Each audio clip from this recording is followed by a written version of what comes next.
Hi, this is Michael from League of Items, and today I'd like to talk to you about Futures Market Ornn Jungle. In this video, I'm going to explain how Futures Market works, give you a few tips on how to use Futures Market efficiently, then I'm going to show you a first clear with Ornn Jungle and some highlights. Futures Market allows you to enter debt to buy items.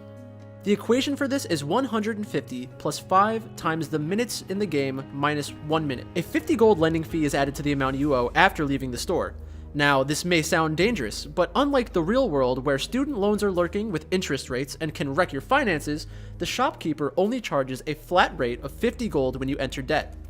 It should be mentioned that you will be charged the 50 gold every time you dip into debt. So if you are in the base and are going to go over by 5 gold, you might as well spend the rest of your debt because you're only going to be charged once the 50 gold flat fee. For example, if I have 330 gold and I want to buy a longsword for 350 gold, I would only go into 20 gold of debt, but I would receive the 50 gold fee. So I would leave the shop with negative 70 gold. However, if I have a debt limit of negative 155 gold, I could also buy a control ward, and the new debt would become negative 145 gold instead of negative 195 gold. The fee is only tacked on once. This also means that you can buy items, wards, and potions from the shop even when you have negative gold. In order to compensate for the 50 gold lending fee, every champion on Summoner's Rift earns 20.4 gold per 10 or 2 gold per second, meaning you will offset the lending fee from passive gold alone in only 24 seconds. The keystone I use for Ornn Jungle is Aftershock. Aftershock will proc with his Q, his knockup when he attacks a brittle target, the knockup from his E, and the knockup from his ultimate. Pick between Demolish or Font of Life, and for this video I chose Font of Life because it really maximizes my early game potential by giving the lanes that I gank a heal. In the second tier you can go with Iron Skin, Mirror Shell, or Conditioning. They're all great options depending on the game you're in. Lastly, I always take Revitalize. Heals and shields you cast or receive are 5% stronger, and you're always going to be using your W in the jungle. My secondary tree is Inspiration. Of course, I go with Futures Market, that's what this entire video is about. And my last rune is Approach Velocity, and I'll show you in the highlights why it's so good. So the first thing I do when I'm playing Jungle Ornn is grab a Hunter's Machete and a refillable potion. And the reason I do this instead of a Hunter's Talisman is because the extra attack speed's a little better on the first camp. And if you want to try it either way, it's not going to make a huge difference because after your second camp, you're going to have enough gold between your debt and the gold you get from camps to build a Hunter's Machete. So now we just have to wait for this to spawn. And since I'm doing this in a practice tool game, I'm not going to get a leash, but you'll see that even without a leash, Ornn's pretty healthy by the end of his clear.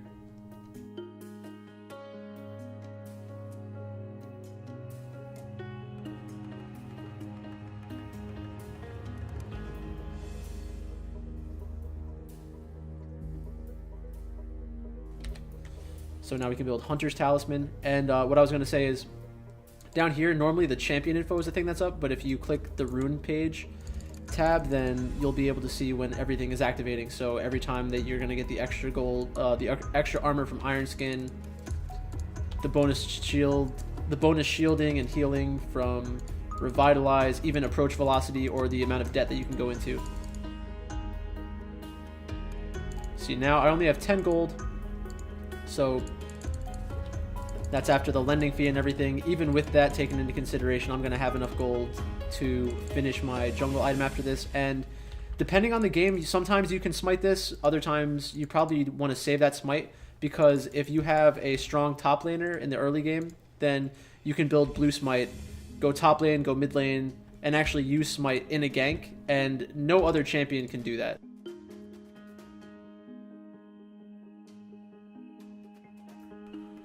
So in this first clip, I realized that there isn't really a good lane to gank, so I just finish up my blue buff, build my item, and continue to look for a gank.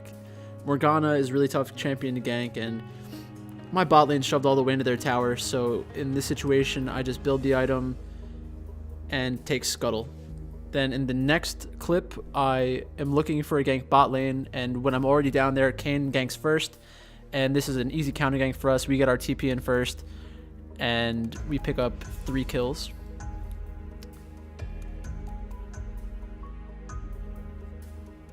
Now I'm 6, and I'm starting to look for ways to gank with my ultimate because I can initiate a gank from a long ways away. One thing you'll notice is once I use my ultimate, the timer on approach velocity in the bottom left starts climbing because I'm obviously moving towards Scion and he's impaired by me, so I get the 10% bonus move speed. And one of the good things about Ornn is that he can dive towers early in the game pretty easily because of all of the CC that he has and how big his shield is since you're leveling it first. And while we're shoving up, we see Kayn. We know that he's coming, and I knew it was going to be a pretty easy kill. He kind of just kills himself there. Not great.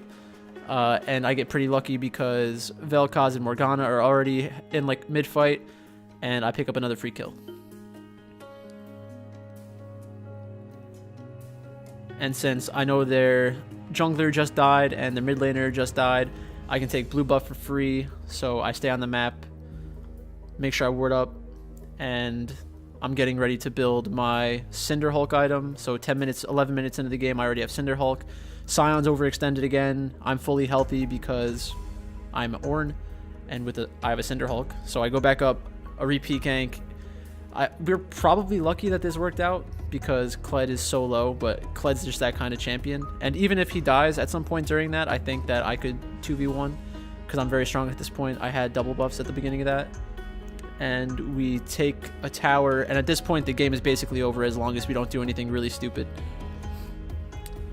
And then here I see a bunch of people in the mid lane, so I'm just letting my team know that we should defend mid and defend dragon, make sure they don't get anything for free while we're waiting for Kate to come back. And Kayn, I think he's pretty tilted at this point. He's looking for a kill onto Nami, and Scion's in the bot lane. We're able to respond first. He does get a kill, but it's not worth it because we get 2 kills and a free dragon. And like I said, this game at this point was probably over because I was ahead, Vel'Koz was ahead, and Kled was ahead as well. So as long as we didn't let Draven kill us, we win. And then here's another gank where my ultimate can engage from a long ways away. We didn't get the kill there, but Scion dies again because he's Scion.